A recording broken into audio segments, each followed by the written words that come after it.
በጣም ብዙ ጅምብሮች እንዳሉ አቃለው አዲስ አበባን በሚመለከት ስራችን ግን አይቋረጥም። ገና እናፈርሳለን፣ ገና እንገነባለን።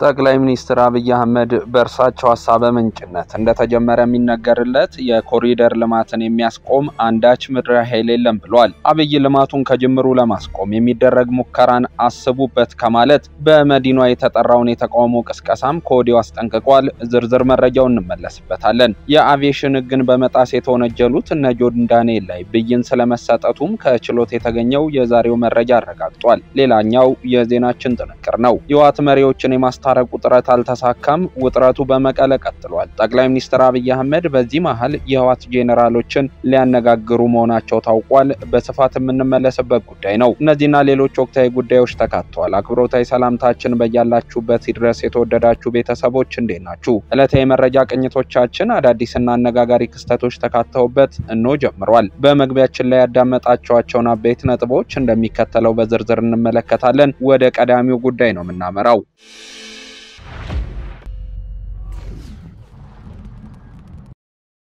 ጠቅላይ ሚኒስትር አብይ አህመድ በእርሳቸው ሐሳብ ምንጭነት እንደተጀመረ የሚነገርለት የኮሪደር ልማትን የሚያስቆም አንዳች ምድራዊ ኃይል የለም ብሏል። አብይ ልማቱን ከጅምሩ ለማስቆም የሚደረግ ሙከራን አስቡበት ከማለት በመዲናዋ የተጠራውን የተቃውሞ ቅስቀሳም ከወዲያው አስጠንቅቋል። ጠቅላይ ሚኒስትር አብይ አህመድ መንግስታቸው የጀመረውን የከተማ ኮሪደር ልማት ሳያቋርጥ እንደሚቀጥልም ገልጿል። የኮሪደር ልማቱ የሚቋረጥ ነገር መስሎት የሚያስብ ሰው ካለ ደጋግሞ ማሰብ ይኖርበታል ሲሉም ነው የተናገሩት። ጠቅላይ ሚኒስትሩ ይህንን ያሉት መንግስታዊ የቴሌኮም አገልግሎት አቅራቢ ኢትዮ ቴሌኮም 10% የሚሆነውን አክሲዮኑን ለሽያጭ ማቅረቡን ይፋ ባደረገበት መርሃ ግብር ላይ ባደረጉት ንግግር ነው። አብይ በዚሁ ንግግራቸው በአፍሪካ በስንዴ በቡናና በአንዳንድ ምርቶች የተሻለ ውጤት ማምጣት መቻሉንም አመላክቷል። በእርሳቸው አነሳሽነት ባለፈው ዓመት የካቲት ወር በአዲስ አበባ ከተማ የተጀመረው የኮሪደር ልማት የተሻለ ውጤት ማሳየት ችለናል ብለዋል። ጠቅላይ ሚኒስትሩ የኮሪደር ልማትን በተመለከተ በጣም ብዙ ጅምብሮች እንዳሉ አውቃለሁ ያሉት አብይ አዲስ አበባን በተመለከተ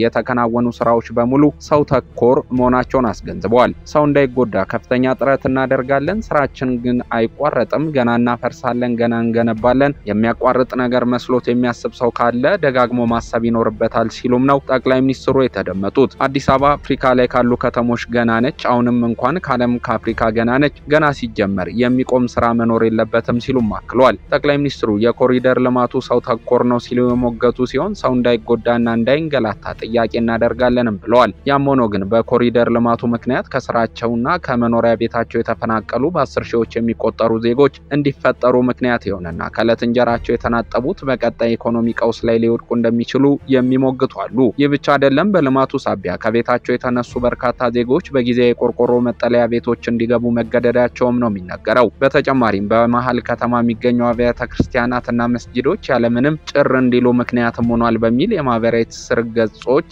ጉዳዩ እየተነሳ ይገኛል። በዚህ ሳምንት መጀመሪያ ቀናት መያድ፣ ኢህአፓ፣ አማራ ጌናዊ ንቅናቄና እናት ፓርቲ አሻራ የሚቀመጠው ታሪክን በመደምሰስና በህዝብ ሰቆቃ ላይ አይደለም በሚል ባወጡት የጋራ መግለጫ በኮሪደር ልማት ዙሪያ ተቃውሞና ትችት በጋዜጣዊ መግለጫ ይፋ አድርገው ነበር። ከቅርብ ጊዜያት ወዲህ በአዲስ አበባ ከተማ በመጀመሪያ የወንዝ ዳር ልማትና የጫካ ፕሮጀክት በሚል ተጀምሮ አሁን ላይ የኮሪደር ልማት በሚል መጠኑና አድማሱን አስፍቶ ሙሉ ከተማ ወደ ማፍረስ የተሸጋገረው ስራ አሻራ በማሳረፍ ሰበብ የመቶ ሺዎችን ህይወት እያመሰቃቀለ ነው ያሉት ፓርቲዎቹ በድንገት ቤታቸው የፈረሰባቸውና የይፈርሳል መርዶ ሲነገር ለጠና ህመም የተዳረጉ ከለመዱት ማህበራዊ መሰረት የተናጠቡ ስራቸውን ሙሉ ለሙሉ የተቋረጠና ለከፋ ችግር የተዳረጉ ቁጥሩ በውል ያልታወቀ በድንጋጤም የሞቱ እንዳሉ ለመረዳት ችለናል ብለዋል። ፓርቲዎቹ የማፍረሻ ምክንያት እየፈለጉ የከተማዋን ነዋሪ በማፈናቀልና በአንድ ጀንበር ኑሮውን ወደ ሲኦልነት መለወጥ ፍጹም ተቀባይነት የሌለው አለፍ ሲልም ሀገር የምትተዳደርበትን ህግ በመሰረታዊነት የጣሰና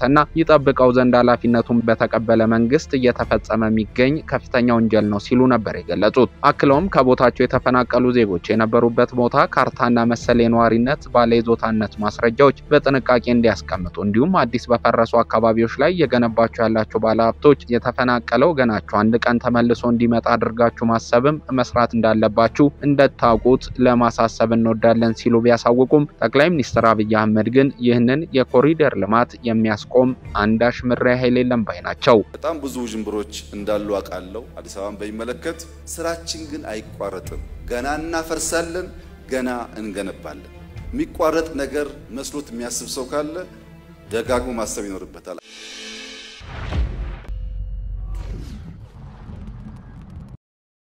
የመረጃ ቅኝታችን ቀጥሏል። ወደ ሌላኛው ጉዳያችን ስናል የአቪዬሽን ሕግ በመጣስ የተወነጀሉት እነ ጆን ዳንኤል ላይ ብይን ስለመሰጠቱም ከችሎት የተገኘው የዛሬ መረጃ አረጋግጧል። ጠቅላይ ፍርድ ቤት እነ ጆን ዳንኤል ላይ የስር ፍርድ ቤት የሰጠውን የዋስትና ብይን አጽድቷል። ከአውሮፕላን አንወርድም በማለት የኢትዮጵያ አየር መንገድን ደህንነት አደጋ ላይ ለመጣል ተንቀሳቅሰዋል ተብሎ የተከሰሱት 6 ግለሰቦች ላይ በስር ፍርድ ቤት ውድቅ የተደረገባቸውን የዋስትና ጥያቄ የፌዴራል ጠቅላይ ፍርድ ቤት ይግባኝ ሰሚ ችሎት አጽንቶታል። ከ15 ቀናት በፊት በስር ፍርድ ቤት የዋስትና ጥያቄያቸውን ውድቅ አድርጎ በማረሚያ ቤት ሆነው ጉዳያቸውን እንዲከታተሉም ብይን መስጠቱ ይታወሳል። ዮሐንስ ዳንኤል ወይም ጆን ዳንኤል፣ አማኑኤል መውጫ፣ ናትናኤል ወንደሰን፣ ኤልያስ ድሪባ፣ የዲዲያ ነጻነትና ሌኒ ክንፈ የተባሉ ግለሰቦች ግን በጠበቆቻቸው አማካኝነት የዋስትና ጥያቄያቸው ውድቅ መደረጉ አግባብ አለመሆኑን ጠቅሰው ለጠቅላይ ፍርድ ቤትም ይግባኝ ብለው ነበር። ይግባኝ ሰሚ ችሎቱ የይግባኝ ባዮችን አቤቱታና የከሳሽ አቃቤ ሕግን መልስ የግራ ቀኝ ክርክር መርምሮ የስር ፍርድ ቤት ዋስትና ጥያቄውን ውድቅ ማድረጉን ከሕግ አንጻር ተገቢ ነው በማለት ብይኑን በማጽናቱ ተከሳሾች በማረሚያ ቤቱ ነው ጉዳያቸውን ይከታተሉ ሲል መንግስታዊው ፋና ዘግቧል።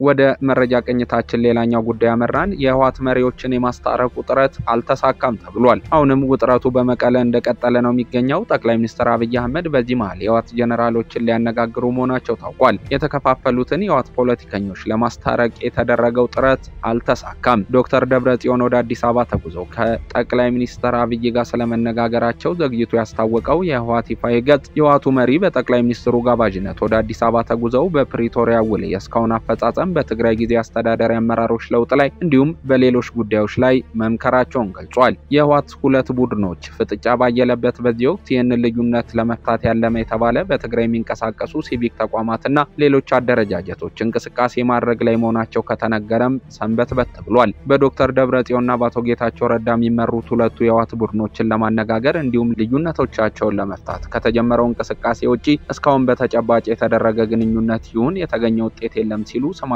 ሊጠቅሱ ያልፈለጉ አንድ ለጉዳዩ ቅርበት ያላቸው ግለሰብ መናገራቸውን የጀርመን ድምጽ ዘግቧል። በትግራይ የሚንቀሳቀሱ ሲቪክ ማህበራትን ጨምሮ ሌሎች ከዚህ በፊት አውጥተውት በነበረ መግለጫ የህወሓት መሪዎች መካከል የተፈጠረው ግጭት ለመፍታት የተደረገ ጥረት አለመሳካቱን ገልጸው እንደነበር ይታወሳል። ይህ በእንዲህ እንዳለ ባለፈው ሳምንት አቶ ጌታቸው ረዳን ጨምሮ 13 የትግራይ ጊዜ አስተዳደር የስራ ኃላፊዎች ከስልጣናቸው አንስቻለሁ ያለው በደብረጽዮን የሚመራው ህወሓት በዚህ ውሳኔ ዙሪያ ከፌዴራል መንግስቱ ጋር መነጋገሩን አስታውቋል። ይህ በእንዲህ እንዳለ በሳምንቱ መጨረሻ በመቀለ የህወሓት ነባር አቅም ከተባሉ አካላት ጋር በተደረገ መድረክ የተናገሩት የህወሓት ከፍተኛ አመራር ወይዘሮ ፈትለወርቅ ገብረ እግዚአብሔር ህወሓት በጊዜ አስተዳደሩ ያለው ውክልና ለማስተካከል ጥረቱን ይቀጥላል ብሏል። ወይዘሮ ፈትለወርቅ የትግራይ ጊዜ አስተዳደር ላይ የሰዎች ለውጥ ስላደረግን አስተዳደሩን አፈረሱት እየተባለ በተደጋጋሚ ይነገራል። ይህ ስህተት ነው ብሏል። በመጀመሪያ ደረጃ ከ27 የካቢኔ ወንበሮች ህወሓት የሚመለከተው 14ቱን ነው። 13ቱ አልተነካም፣ በቦታው ነው ያለው። ከ14ቱ የህወሓት ድርሻም ቢሆን 6ቱ አልተቀየረም ነበር ያሉት የህወሓት ስራ አስፈጻሚ አባል የሆኑት ወይዘሮ ፈትለወርቅ ጨምረው በትግራይ ከህወሓት እጅ አውጥቶ ያለውን ስልጣን እንመልሳለን፣ ይህን ለማድረግ ጫናዎችን እንፈጥራለን ሲሉም ተደምጧል። ፈትለወርቅ ከህወሓት እጅ ወጥቶ ያለውን ስልጣን ወደ ህወሓት እጅ መመለስ አለበት፣ ይህ እንዲሆን ህዝባችንን እናስረዳለን፣ የማነሳሳት ስራዎችን እንሰራለን፣ በየደረጃው እየከረረ መሄድ ትግል እናደርጋለን፣ የማይቀየር ከሆነ ይበልጥ ዙሩን እያከረረን እንሄዳለን ብሏል። በህዝብ ጫና ውረድ ወደምንልበት ልንሄድ እንችላለን። ከፌዴራል መንግስት ጋር ያለውን ግንኙነት በሚመለከትም በእኛ በኩል ፕሬዚዳንት የሚሆነው የሁለትዮሽ መግባባት ሲኖር ብቻ ነው ብለን ስለምናምን በአንዱ ወገን እምነት ካጣን ለማውረድ ምንም ችግር የለውም እንላለን። ሁለታችን ካመንበት ነው የሚሆነው፣ አንዳችን ካላመንበት አለቀ። ማን ይተካ በሚለው ግን መወያየት አለብን ብሏል። የህወሓቱ ሊቀመንበር ደብረጽዮን ገብረ ሚካኤል በበኩላቸው የትግራይ ጦርነት ተፈናቃዮች ወደ ቀያቸው ያልተመለሱትና በሌሎች ኃይሎች ቁጥጥር ስር በሚገኙ አካባቢዎች የሚኖሩ ነዋሪዎች ለችግር የተዳረጉት ጊዜ አስተዳደሩ ክልሉን መምራት ባለመቻሉ ነው በማለት ወቅሷል። ደብረጽዮን ትናንት መቀሌ ውስጥ ከንግድ ማህበረሰቡ ተወካዮች ጋር ባደረጉት ውይይት የትግራይ ህዝብ ጥቅሞች አደጋ ላይ እየወደቁ ይገኛሉ በማለትም ጊዜ አስተዳደሩን ተጠያቂ አድርጓል። ህወሓት በጊዜ አስተዳደሩ ውስጥ ያሉትን ችግሮች ከፌደራል መንግስቱ ጋር በመነጋገር እንደሚፈታ የገለጹት ደብረጽዮን ጊዜ አስተዳደሩ የግለሰብ ኩባንያ እንዲሆን አንፈቅድም በማለት ተናግረዋል።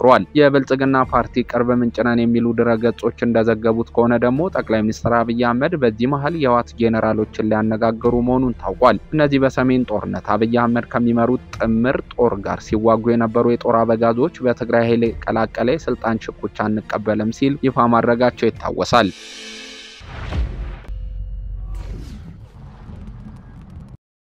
ወደ ውጭ ጉዳይ አመራን። ዋና ከተማዋን ለመቆጣጠር የሚደረገው ወታደራዊ ዘመቻ በስኬት መቀጠሉ እየተሰማ ነው። የሱዳን ጦር ካርቱምን ለመቆጣጠር የጀመረው ዘመቻ በስኬት እየቀጠለ መሆኑን ገልጿል። ካርቱምን ለመቆጣጠር በተደረገው ውጊያ ቁልፍ የውሃ ጣቢያን የተቆጣጠረው የሱዳን ጦር በቀናት ውስጥ በካርቱም የሚገኘውን የሱዳን ጦር ማዘዣ ጣቢያ ለመቆጣጠር እየሰራ መሆኑን አስታውቋል። የሱዳን ጦር ባለፈው ሰኞ በካርቱም አልሙግራን አካባቢ የሚገኙ በርካታ የፈጣን ድጋፍ ኃይሎች ኢላማዎችን መምታቱ ተከትሎ ከዋና ከተማዋ ምስራቅ የሚገኘውን የጦር ሰራዊት አጠቃላይ ዙዋና መስሪያ ቤት በቀናት ውስጥ እንደሚቆጣጠር ተስፋ ሰንቋል። የሰራዊቱ ቃል አቀባይ ኮምዱርማን በቴሌቪዥን ባስተላለፉት መልእክት ወታደሮቹ በአብዛኞቹ ግንባሮች ላይ ወደ ማጥቃት የተሸጋገሩ መሆናቸውን በካርቱም ግዛት ውስጥ በ3 ግንባሮች ላይ ጥቃት መፈጸማቸውንም ተናግረዋል። ሰራዊቱ የሃልፊያ ድልድይ ከተሻገረ በኋላ ከባህሪ በስተሰሜን ያሉ ቦታዎችን ኮምዱርማን ከሚመጡ ኃይሎች ጋር በማገናኘት በድጋሚ መቆጣጠሩንም ገልጿል። ይህ አካባቢ የሪፐብሊካን ቤተመንግስትና የፌደራል መንግስት ዋና መስሪያ ቤትን ጨምሮ ቁልፍ የመንግስት ህንጻዎችን ይዟል። ኃይሉ ወደ ምስራቅ አቅጣጫ ወደ ጦር ሰራዊቱ አጠቃላይ የእዝና ዋና መስሪያ ቤት ለመግፋትም አልሞ እየሰራ ይገኛል።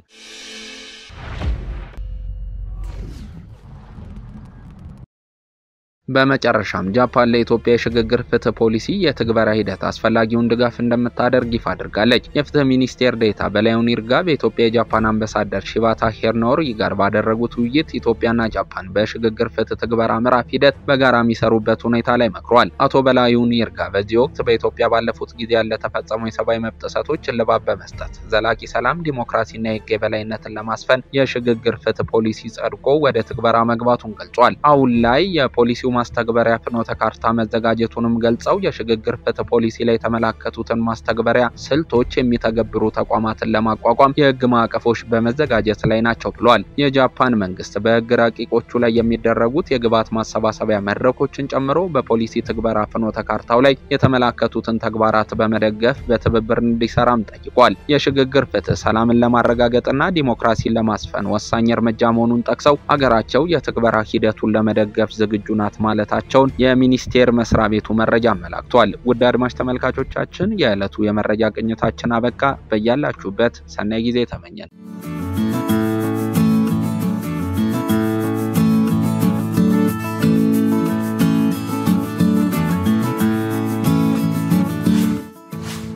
ሸገር ታይምስ ሚዲያን ሰብስክራይብ በማድረግና ደወሉን በመጫን ይከተሉን።